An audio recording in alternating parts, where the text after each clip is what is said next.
Our next step in solving equations in grade 8 is to extend a little bit from our grade 7 two-step equations. Now, hopefully last year you learned how to do two-step equations. If not, I think the other video is a good start. Now, to extend to grade 8, we do two-step equations, but they involve division this time. So it would look something like this. Let's say we have an equation that's x divided by 3, I don't know, plus 5 equals 10.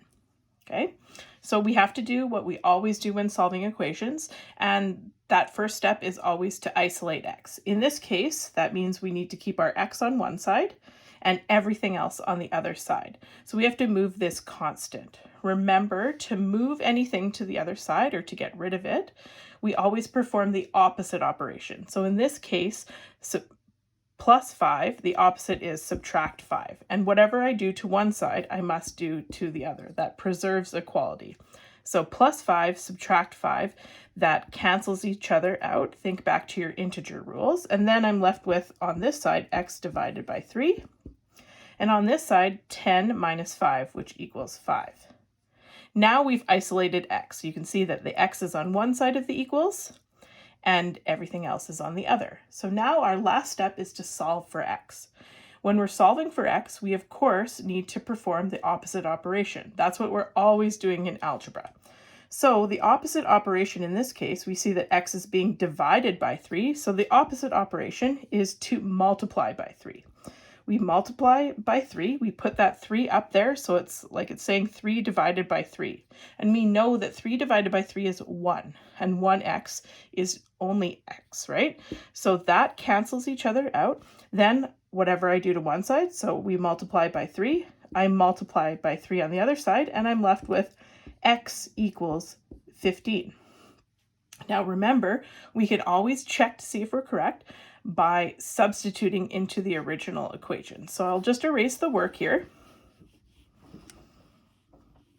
quickly, and remember we got that x is equal to 15. So if I substitute that into the original equation, that would look like 15 divided by 3 plus 5 equals 10. I know that 15 divided by 3 is 5 plus 5. I rewrite all of my steps so I don't get lost. It's equal to 10. 5 plus 5 is 10. And we see that 10 equals 10 means the same on both sides, so we're correct. So let's try another example.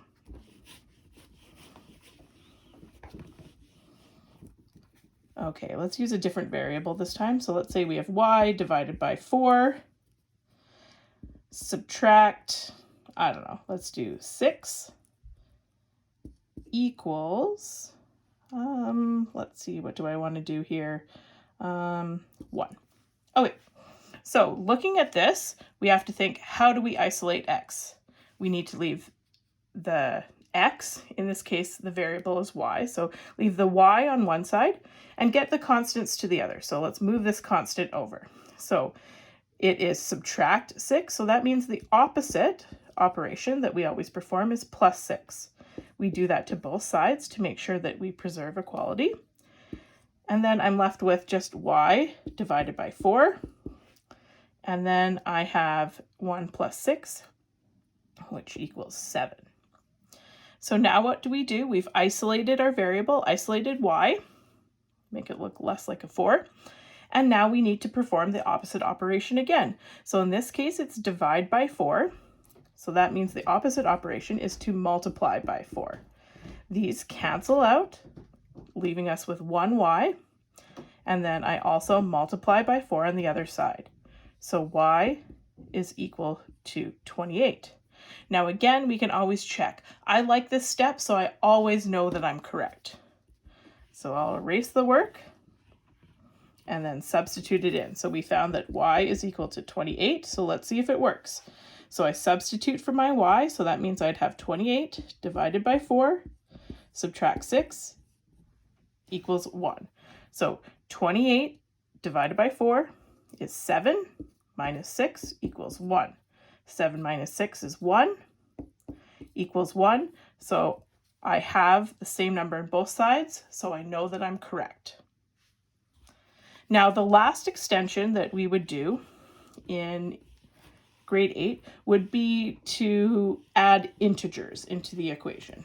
So that means that we're using two skills, our skill to solve equations, but also with integers. So let's say I have negative 3x plus 5 equals negative, equals negative 4. So how do I figure out what x is?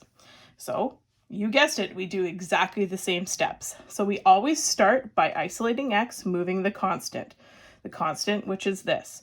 So to get rid of that and move it to the other side, we perform the opposite operation. So subtract 5 here, subtract 5 here. So this is where it starts to get tricky. I keep my negative 3x, and you can see now that I have to think about my integer rules. So let's remember, negative 4 subtract 5. That means it's getting more negative. So if I look at my number line, so I have negative 4 and I'm subtracting 5. So I'm going this way, 1, 2, 3, 4, 5. So I have negative 9 left here. So now part 2 is I solve for x. I do the opposite operation. So negative 3 is being multiplied by x. So that means I have to divide by negative 3. Now it's super important that you remember to divide by the sign, because if the signs are the same, that gives you a positive, and that leaves you with 1x, which is really, really important. So always include the sign. So I get rid of that.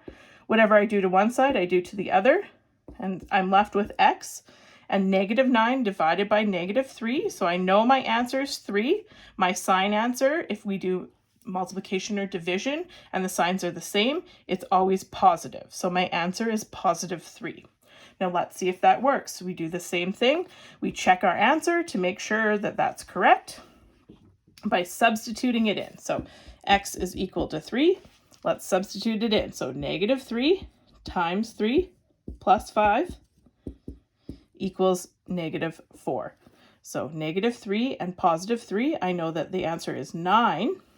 But I have a negative and a positive. If the signs are different, that means that it's a negative plus 5 equals negative 4. And now I do my adding again.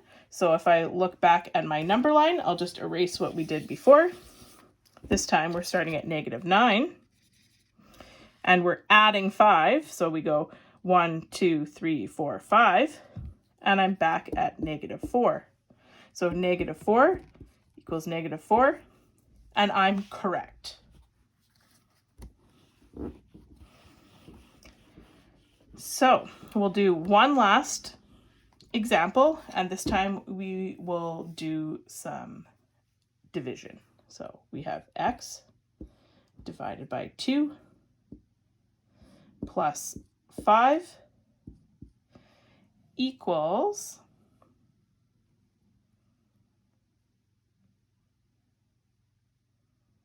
negative 1. How about that? Oh, sorry, not negative 1. Let's do negative 2. Now, when we're doing this, same thing all the time. So we start by performing the opposite operation. So I subtract from both sides. The opposite operation of plus 5 is subtract 5. I subtract 5 from here, and I'm left with x divided by 2 is equal to negative 2 subtract 5, which I know is negative 7. So now, what do we do to solve for x? We have to perform the opposite operation. So it's divided by 2, we multiply by 2. I multiply by 2 on both sides to preserve equality. Whatever I do to one side, I do to the other. These cancel. I'm left with x, and I'm left with negative 7 times 2, which equals negative 14. Now let's see if this is the correct answer. Let's substitute it back in. So again, I'll just erase the work so you can see this quicker. My answer was negative 14, and I substitute in for x. Negative 14 divided by 2 plus 5 equals negative 2. So negative 14 divided by 2, I know 14 divided by 2 is 7. When I have opposite signs, I know that that equals a negative, plus 5 equals negative 2. Now, Negative 7 plus 5, that's negative 2, equals negative 2, and I know I'm correct. So again, the extension for grade 8 is into using division when we're solving our two-step equations, as well as integers. So there's a few things to remember, but I know you can do it.